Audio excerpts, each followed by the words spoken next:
7 profili low cost dal mercato che potrebbero far comodo all'Inter. Simone Inzaghi sta ancora ricercando il tanto atteso vice De Vrij, un difensore che numericamente possa prendere il posto di Andrea Ranocchia, l'ex difensore dell'Inter, difatti è andato in scadenza lo scorso 30 giugno 2022 e ha successivamente firmato un nuovo contratto ufficiale con il Monza, per cui dovesse rimanere così la difesa dell'Inter, sappiamo che, Bastoni è stato ormai blindato da tempo, De Vrij non ha ricevuto particolari offerte nelle ultime settimane, Milan Skriniar è, nelle intenzioni del club dovrà essere blindato invece, dopo quanto successo nell'ambito dell'affare Bremer. Amiche e amici di Passione Inter, ben ritrovati in questo nuovo contenuto. Anche oggi si parla di difesa perché il reparto più caldo, più forte in questo momento del mercato, il reparto ancora incompleto, ecco,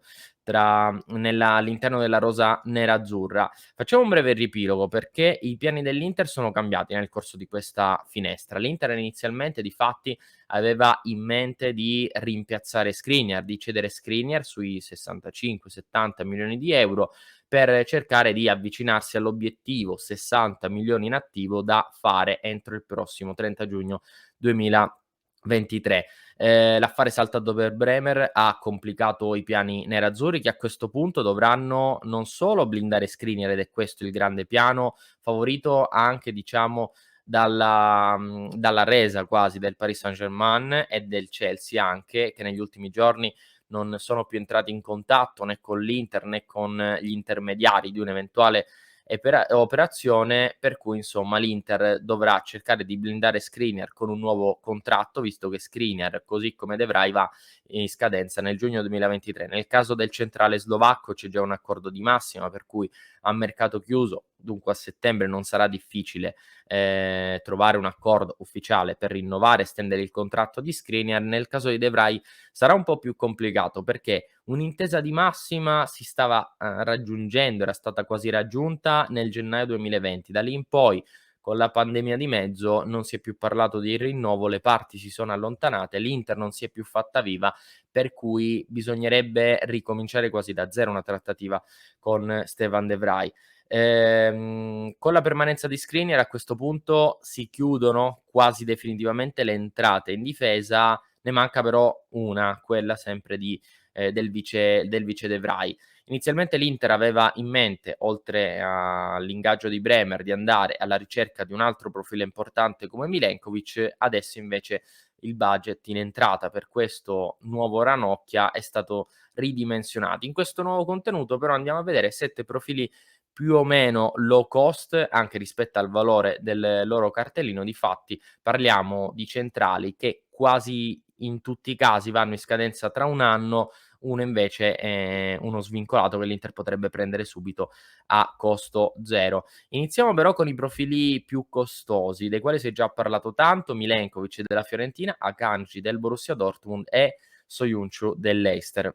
Partiamo da Milenkovic. Milenkovic, più che essere un vice De Vrij, potrebbe fare il vice Skriniar o comunque potrebbe ambire a diventare un titolare dell'Inter spostando Skriniar al centro della difesa e quindi ragionando già anche in ottica futura. Perché potrebbe ambire a fare il titolare? Perché le qualità le ha, da tanti anni gioca in Serie A, quindi conosce benissimo il nostro campionato, però è ancora un profilo molto giovane, un classe 97, quindi i margini per crescere ci sono.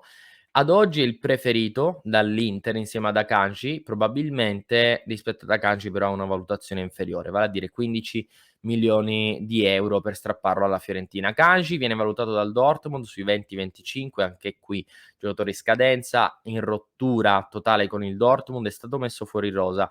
Tra l'altro perché il Dortmund non lo vuole portare a scadenza, lo vuole cedere subito. Chiaramente vuole farlo alle proprie condizioni, per questo motivo attualmente il giocatore è stato messo fuori squadra. Soyuncu, altro difensore davvero tanto interessante perché in Inghilterra sta facendo molto bene con la maglia dell'Leicester, anche perché fisicamente si adatta molto bene alle caratteristiche del campionato. La valutazione transfer market qui è di 40 milioni di euro, ma anche lui va in scadenza tra un anno, per cui l'Inter può puntare a prenderlo almeno diciamo a metà prezzo. Poi in tutti questi casi dobbiamo anche mettere un asterisco su tutti questi calciatori, perché dovessero rimanere tutti oltre questa finestra di mercato, attenzione alla finestra di gennaio, quella post mondiale, perché rispetto ad altre stagioni potrebbe essere una finestra più ricca di trasferimenti. Quindi attenzione anche ad una possibile operazione a stagione in corso e in quel caso a 5, 6 mesi dalla scadenza sarebbe più facile per l'Inter riuscire ad ottenere un prezzo ragionevole su questi profili. Però sappiamo che l'Inter ha necessità ora di prendere un centrale, un vice De Vrij, per cui concentriamoci adesso sul mercato estivo. Detto di Soyuncu, andiamo a vedere gli ultimi 4 centrali che potrebbero interessare all'Inter. Andiamo col parametro 0, abbastanza semplice da intuire. Zagadou, dopo, la scadenza del contratto con il Borussia Dortmund è rimasto svincolato. Diciamo che qui ovviamente c'è la convenienza economica, perché l'Inter non andrebbe a spendere un centesimo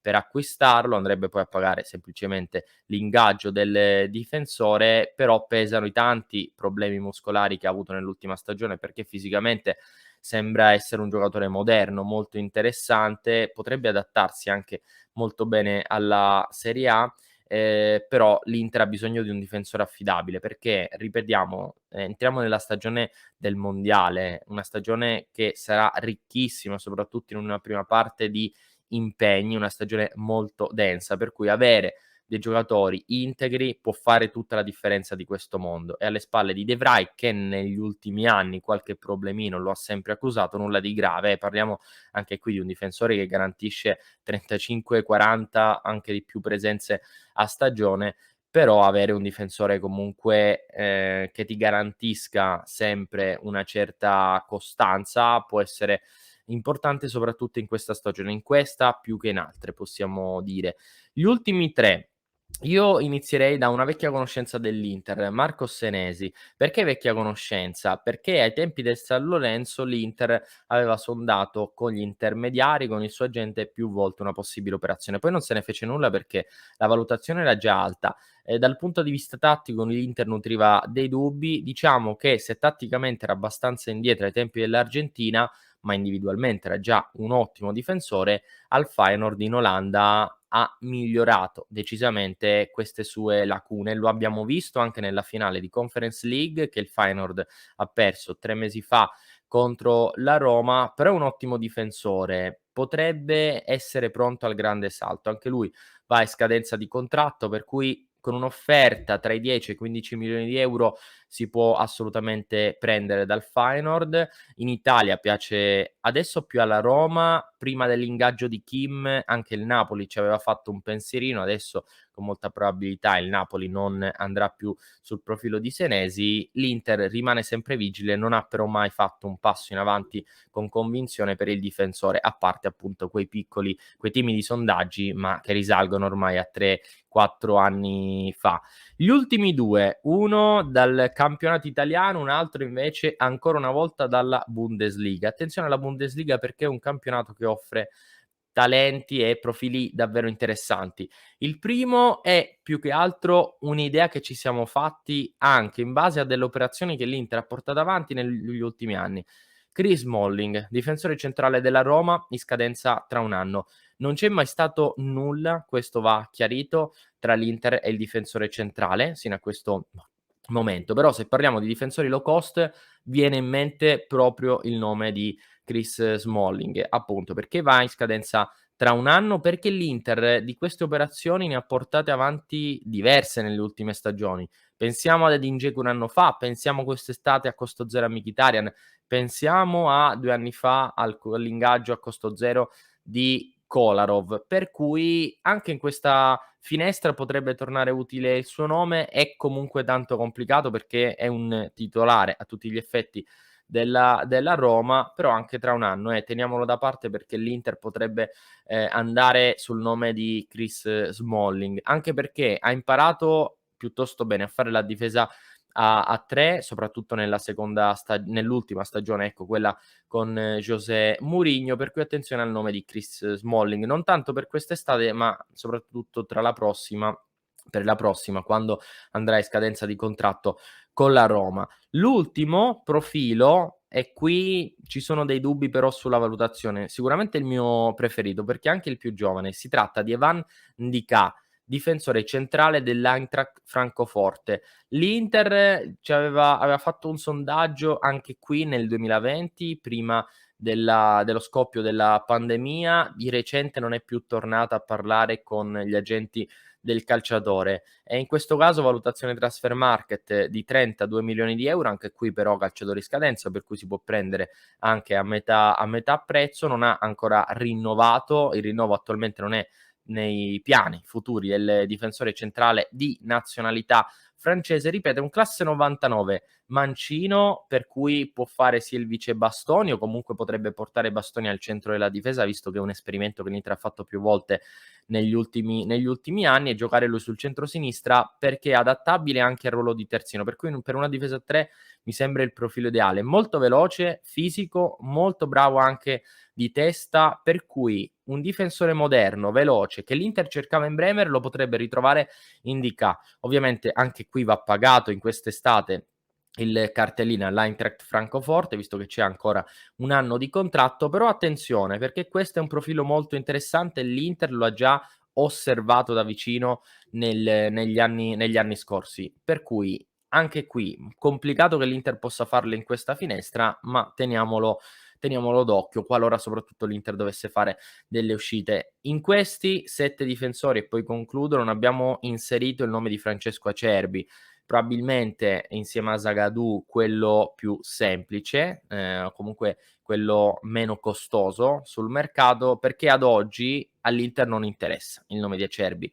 Rimane un nome sempre utile e buono, perché è un'uscita dalla Lazio, si può prendere per una cifra inferiore ai 5 milioni di euro. Simone Inzaghi lo conosce piuttosto bene, e anche per questo è particolarmente strano il fatto che l'Inter non sia interessata a Francesco Acerbi. Mettiamoci dentro anche che non è un nome che suscita la fantasia dei tifosi e la simpatia soprattutto dei tifosi nerazzurri, ecco.